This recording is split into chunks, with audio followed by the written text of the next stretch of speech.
길거리를 지나다 보면 수많은 광고들을 보게 됩니다. 또 TV나 이런 매체들을 통해서도 우리는 광고들을 많이 접하게 됩니다. 광고를 만드는 사람들의 목적은 그 제품이나 행사들을 사람들에게 알리는 겁니다. 그러기 위해서 수많은 방법들을 사용합니다. 그 중에서 하나가 노이즈 마케팅이라는 광고 방법이 있는데, 부정적인 방법이라든지 아니면 사람들에게 충격을 준다든지 이런 식으로 광고를 해서 사람들의 머리에, 마음에 깊숙이 각인을 시키는 겁니다. 이게 꼭 긍정적인 방법은 아닙니다만 사람들에게 제품을 알리고 어떤 일들을 알리는 것에 있어서는 획기적인 방법으로서 많은 매체에서 사용하기도 합니다. 그런데 오늘 우리가 읽은 본문에서도 이런 노이즈 마케팅과 같은 부분이 나오고 있는 것을 볼 수가 있습니다. 바울이 복음을 전하는 상황 속에서 이런 노이즈 마케팅과 같은 방법이 지금 드러나고 있는데, 이것을 보기 위해서는 먼저 바울이 처한 상황을 살펴봐야 됩니다. 12절입니다. 형제들아, 내가 당한 일이 도리어 복음 전파의 진전이 된 줄을 너희가 알기를 원하노라. 바울은 빌립보 교회 성도들에게 자신이 어떤 일을 당했다라고 지금 말하고 있는데, 그 바울이 당한 일이 무엇입니까? 바울은 지금 로마에서 빌립보 교회 성도들에게 편지를 쓰고 있습니다. 단순히 로마를 여행하는 중에 빌립보 교회 성도들이 생각이 나서 문안 편지를 쓰고 있는 것은 아닙니다. 바울은 지금 로마 황제에게 재판을 받기 위해서 감옥에 갇혀 있는 상황입니다. 그런데 바울이 로마에 도착했을 때 무슨 일이 일어났습니까? 바울이 유대인들이 지키고자 했던 율법을 말하지 않고 오직 예수 그리스도만을 전하자 로마에 있던 유대인들이 바울을 비난했습니다. 그로 인해서 바울은 수많은 고난을 당해야 했습니다. 만약 바울이 로마 시민권을 가지고 있지 못했다면 훨씬 더 많은 고난을 당해야 했고 길에서 죽음을 당했을 수도 있었습니다. 바울은 부당하고 아무 이유 없는 모욕과 수치, 또 악의적인 허위 진술과 음모의 대상이 되어야 했습니다. 로마에서의 모습은 바울이 이전에 생각했었던 사절단이라는 모습이나 또는 복음을 전하기 위해서 꿈꾸었던 자유롭게 복음을 전하는 그런 모습들과는 너무나 달랐습니다. 사형수들의 무리 가운데 사슬에 매여 있었고 2년이라는 시간 동안 재판을 기다려야 했습니다. 12절에서 말하고 있는 내가 당한 일이라는 것이 바로 이러한 일이었습니다. 바울의 모습은 분명히 즐거워하거나 기뻐할 만한 일은 아니었습니다. 누구에게 물어보아도 고통스럽고 또 피하고 싶은 일이었습니다. 보통 이런 일이 있으면 사람들의 반응은 어떻습니까? 자신의 억울함을 호소하거나 또는 욕을 하거나 비방을 하거나 아니면 모든 것을 포기하는 모습을 보였을 것입니다. 그런데 지금 바울의 모습은 어떻습니까? 분명 절망적인 상황임에는 틀림없습니다. 그러나 바울은 자신의 그러한 상황이 복음이 전해지는 것에 진전이 되었다라고 고백합니다. 바울은 자신이 단순히 감옥에 갇혀서 고난을 받고 있는 죄인이라고 생각하지 않는 것입니다. 바울은 자신이 예수 그리스도를 위해 갇힌 자라고 생각했습니다. 그는 자신을 희생자라고 여기지 않았습니다. 오히려 예수 그리스도를 위한 정복자라고 여겼습니다. 그렇게 감옥에 갇히고 고난을 당하는 것조차도 복음 전파의 진보라고 생각했습니다. 바울이 복음 전파의 진보라고 말했던 것은 비록 자신이 감옥에 갇혀 있을지라도 계속해서 복음이 전해졌기 때문입니다. 바울은 자신의 곁을 지키는 간수들에게 또 자신에게 관심을 가지는 로마의 시민들에게 또 로마의 수많은 귀족들에게 계속해서 복음을, 예수 그리스도를 전했습니다. 그리고 자신이 전한 그 복음의 결과가 시대 안과 밖의 모든 사람들에게 나타났다라고 고백합니다. 13절입니다. 이러므로 나의 매임이 그리스도 안에서 모든 시대 안과 그 밖의 모든 사람에게 나타났으니. 비록 절망적인 상황에 놓여 있었지만 그럼에도 자신이 해야 할 일이 무엇인지 바울은 잊지 않았고 그것을 위해 노력했습니다. 바울이 잊지 않고 해야 할 일이 무엇입니까? 바로 복음을 전하는 일입니다. 사도행전 20장 23절과 24절입니다. 오직 성령이 각 성에서 내게 증언하여 결박과 환난이 나를 기다린다 하시나 내가 달려갈 길과 주 예수께 받은 사명 곧 하나님의 은혜의 복음을 증언하는 일을 마치려면은 나의 생명조차 조금도 귀한 것으로 여기지 아니하노라. 바울은 자신의 생명을 아끼고 돌보는 것보다 복음 전하는 사명을 더 귀하게 여겼습니다.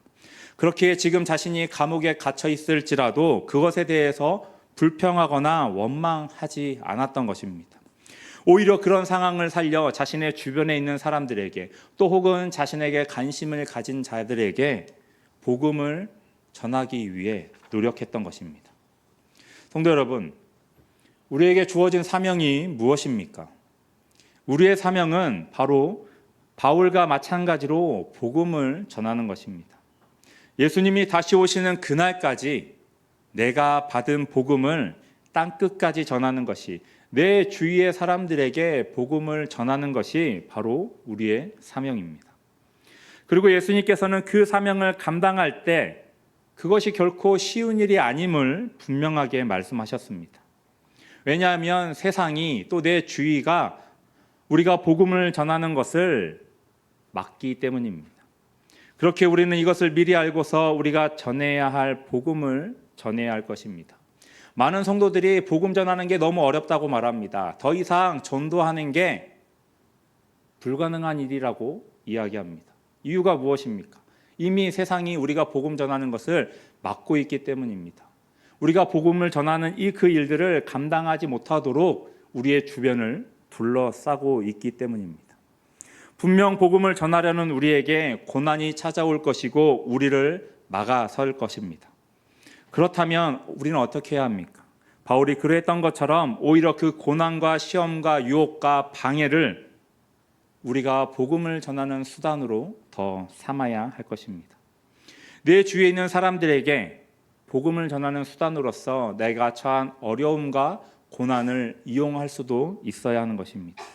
내가 어렵고 힘든 상황에서도, 그런 상황에서도 전하는 복음에 많은 사람들은 관심을 가질 것입니다. 또 귀를 기울일 것입니다. 고난과 시련은 단순히 우리를 힘들게 하는 것이 아닙니다. 오히려 그런 고난과 시련을 통하여서 우리를 통해 복음이 전해지는 수단이 될 수 있음을 기억하시길 바랍니다. 이것이 하나님께서 우리에게 바라시는 것이고 또 복음을 가진 자들이 가져야 하는 마음입니다. 우리가 해야 할 일을 행하시는 성도님들이 되시길 바랍니다. 분명 복음을 전하는 일은, 전도하는 일은 쉬운 일이 아닙니다. 쉽지 않다고 해서 그만둬서도 안 되는 일입니다.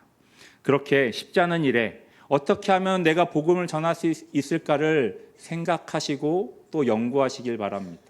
내가 처한 고난을 우리는 오히려 이용하여서 복음을 전할 수 있어야 하는 것입니다. 복음을 전하고 전도하는 일이 힘들지라도 그 힘듦을 통해서 복음을 전함으로 이 복음이 계속해서 전해지는데 힘쓰시는 또 애쓰시는 저희 성도님들이 되시길 바랍니다. 11월 2일 날 새생명 축제가 있습니다. 네. 올 것이 왔다라는 표정입니다. 네. 제가 이렇게 이야기하는 건 우리가 전도하는 게 쉽지 않습니다. 하지만 그 힘든 상황 속에서도 우리가 해야 할 일을 해야 한다라는 겁니다. 바울은 감옥에 갇혀 있는 상황에서도 복음을 전했습니다. 자신을 감시하는 간수에게 하나님을 전했고 예수 그리스도를 전했습니다. 비록 어렵고 힘든 상황이지만 어떠한 순간에서도 복음 전하는 것을 잊지 않았습니다. 내가 비록 내 옆에 있는 친구들에게, 가족들에게 복음 전하는 것이 어렵고 힘들지라도 우리는 계속해서 복음을 전할 수 있어야 하는 것입니다. 그것이 복음 전하는 자의 모습임을 기억하시길 바랍니다. 바울이 이러한 어려운 상황 속에서도, 감옥에 갇혀 있는 상황 속에서도 복음을 전하는 그러한 모습은 로마의 성도들에게 많은 영향을 끼쳤습니다. 14절입니다. 형제 중 다수가 나의 매임으로 말미암아 주 안에서 신뢰함으로 겁없이 하나님의 말씀을 더욱 담대히 전하게 되었느니라. 로마의 성도들이 또 바울의 편지를 받았던 수많은 교회의 성도들이 담대하게 복음을 전할 수 있었던 이유가 무엇입니까? 바울이 감옥에 갇힌 것이 그의 죄 때문이 아니라 그리스도의 복음 때문이라는 것을 확신했기 때문입니다. 그들은 바울을 볼 때마다 바울은 복음을 위해 자신의 목숨도 아끼지 않는구나. 복음은 과연 목숨을 바쳐서 전할 만큼 가치가 있는 것이구나 라고 생각했을 것입니다. 그렇게 그들 또한 바울을 쫓아 담대하게 복음을 전할 수 있었던 것입니다. 복음을 전할 때마다 수많은 방해와 억압과 핍박을 받았을지라도 그들은 바울을 쫓아 담대하게 복음을 전했습니다. 그런데 15절을 보면 이렇게 담대하게 복음을 전하는 자들의 모습이 두 부류로 나눠지는 것을 볼 수 있습니다. 15절입니다. 어떤 이들은 투기와 분쟁으로, 어떤 이들은 착한 뜻으로 그리스도를 전파하나니. 복음을 전하는데 희한하게, 신기하게 두 가지 모습으로 나타납니다. 한 부류는 투기와 분쟁으로, 한 부류는 착한 뜻으로 복음을 전합니다. 복음을 전하는데 어떤 사람들은 투기와 분쟁으로 복음을 전한다고 말합니다. 이 투기는 질투나 시기를 말합니다. 분쟁은 다툼을 의미합니다. 그냥 봐도, 단어만 봐도 별로 좋지 않은 의미입니다. 그런데 이런 부정적인 모습으로 복음을 전한다라고 말합니다. 이들이 이렇게 부정적인 모습으로 복음을 전하는 이유는 지금 로마에서 진행되고 있는 재판에 바울에게 좋지 않은 영향을 미치기 위해서입니다. 그들은 투기와 분쟁으로 복음을 전함으로써 큰 소란을 더하고 이런 소란들을 통하여서 결국 바울에게 불리한 재판의 결과를 끌어내고자 했던 것입니다.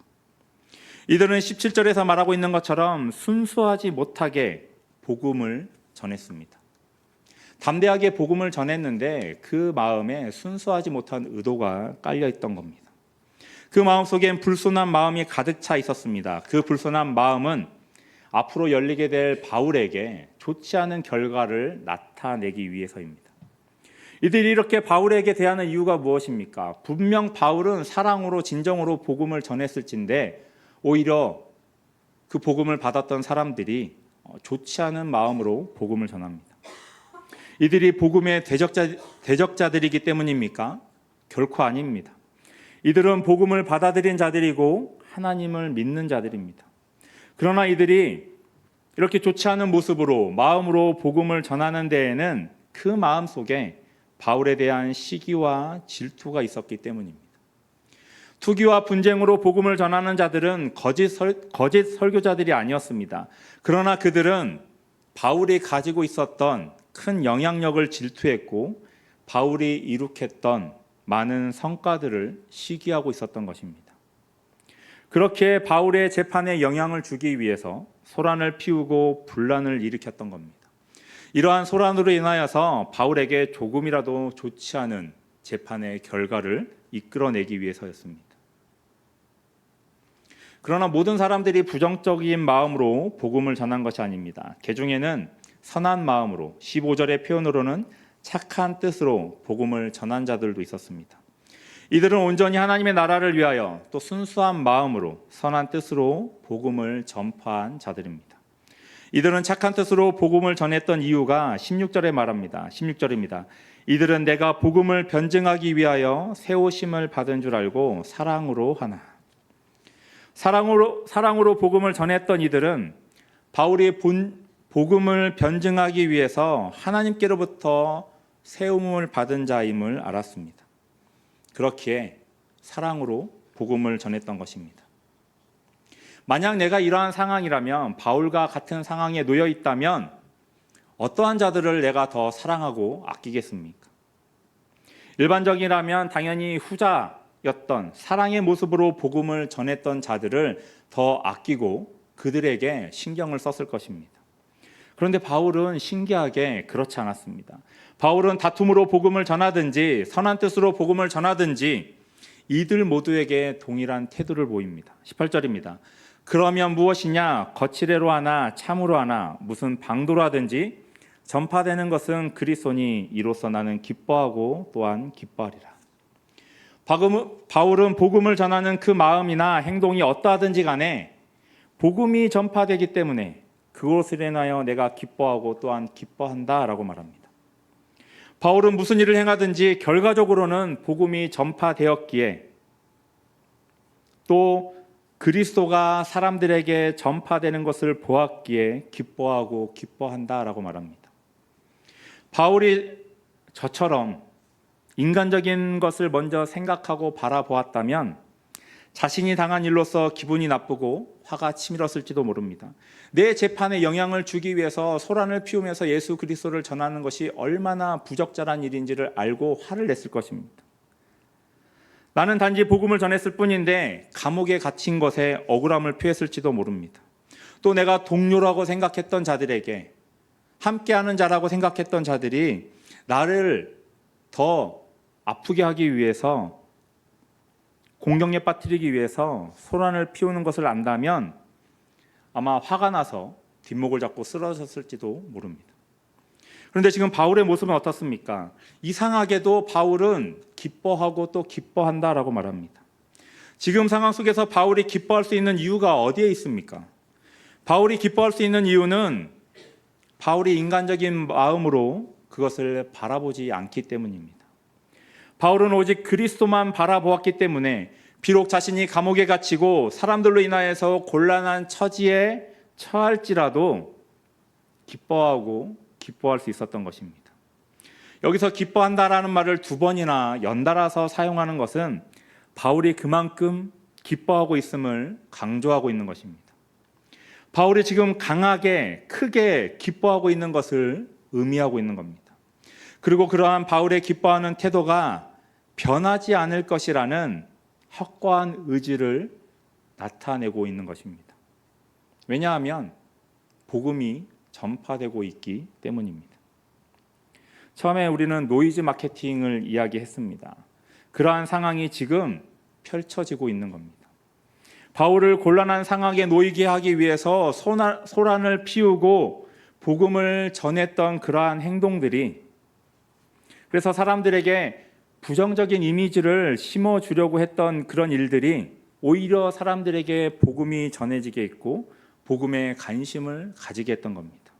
그리고 사람들이 몰랐던 예수 그리스도라는 사람에 대해서 관심을 가지고 집중하게 만든 것입니다. 바울은 자신을 시기 질투하는 사람들의 행동이 비록 좋은 모습은 아닐지라도 오히려 그런 모습이 복음을 전하고 그리스도를 전하는데 도움을 주고 있다라고 말합니다. 그들로 인하여서 복음이 사람들에게 전파됨을 바울은 진심으로 기뻐하고 있는 겁니다. 이렇게 복음이 전파되는 것을 기뻐하는 바울에게 간절한 소망이 하나 있습니다. 20절입니다. 나의 간절한 기대와 소망을 따라 아무 일에든지 부끄러워하지 아니하고 지금도 전과 같이 온전히 담대하여 살든지 죽든지 내 몸에서 그리스도가 존귀하게 되게 하려 하나니.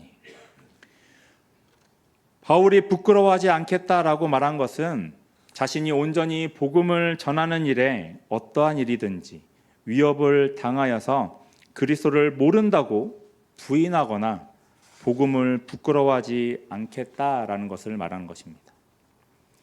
감옥에 갇혀 있으면서 언제 받을지 모르는 재판을 생각하며 자신이 재판대에 섰을 때 내가 예수 그리스도를 배반하지 않고 그 앞에서도 담대히 복음을 전하며 그리스도의 편에 서는 것을 지금 바울이 간절히 소망하고 있습니다. 그렇게 뒤에 나오는 것처럼 오직 전과 같이 이제도 담대하여 살든지 죽든지 내 몸에서 그리스도가 존귀하게 되게 하려 하나니라고 바울이 고백할 수 있었던 것입니다. 바울이 말하는 존귀하게 된다는 것은 바울이 자기 몸에서 오직 그리스도만이 위대하게 되기를 원한 것입니다. 이 말은 바울의 몸이 그리스도를 존귀하게 되는 도구로 또는 수단으로 또는 영역이 되는 것을 말하는 것입니다. 이런 바울의 고백은 하나님으로부터 사도의 직분을 받은 자로서 자기의 안위에 집착하지 않고 어떤 상황에서든지 자신을 통하여서 오직 주님만이 영광을 받으시길 원하는 복음을 전하는 자의 참된 모습을 보여주고 있는 것입니다.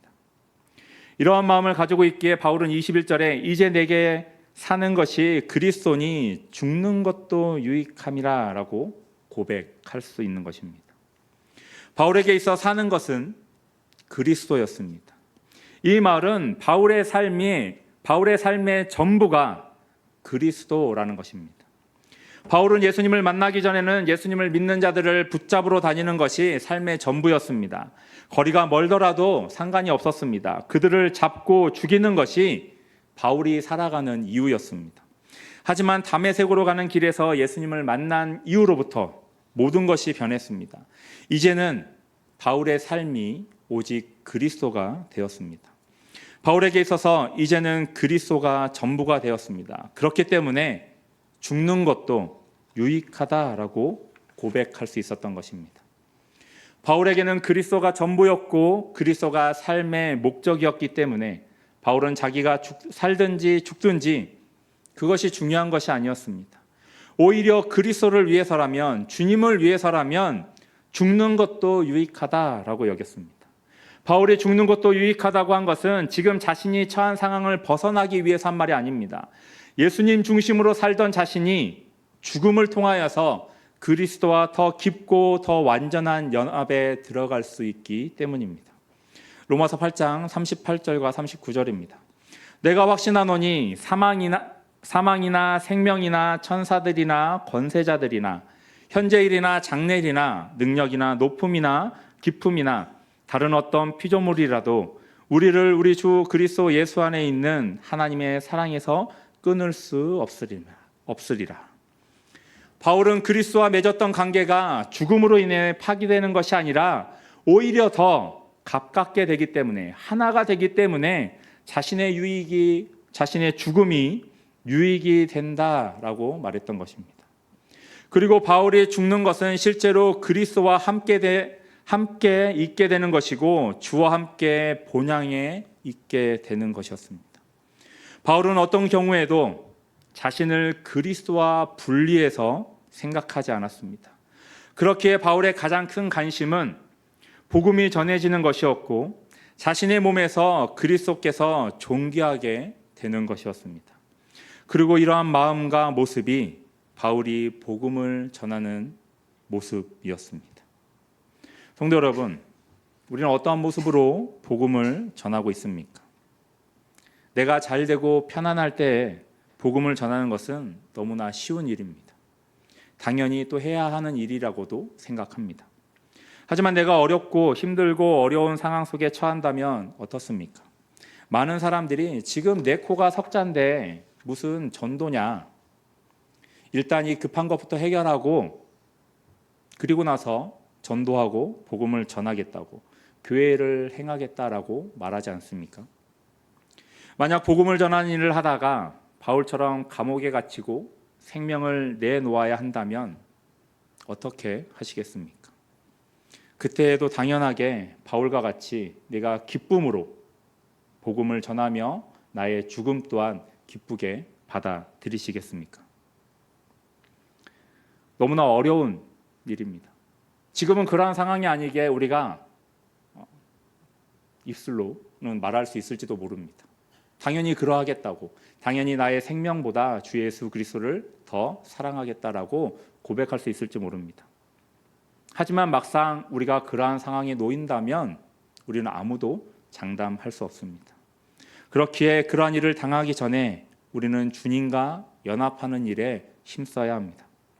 더 주님과 하나 되기를 소망해야 합니다. 그럴 때 우리는 바울과 같이 복음 전하는 일을 기뻐할 수 있을 것이고 그리스도를 위해서 생명 드리는 것이 유익하다라고 고백할 수 있을 것입니다.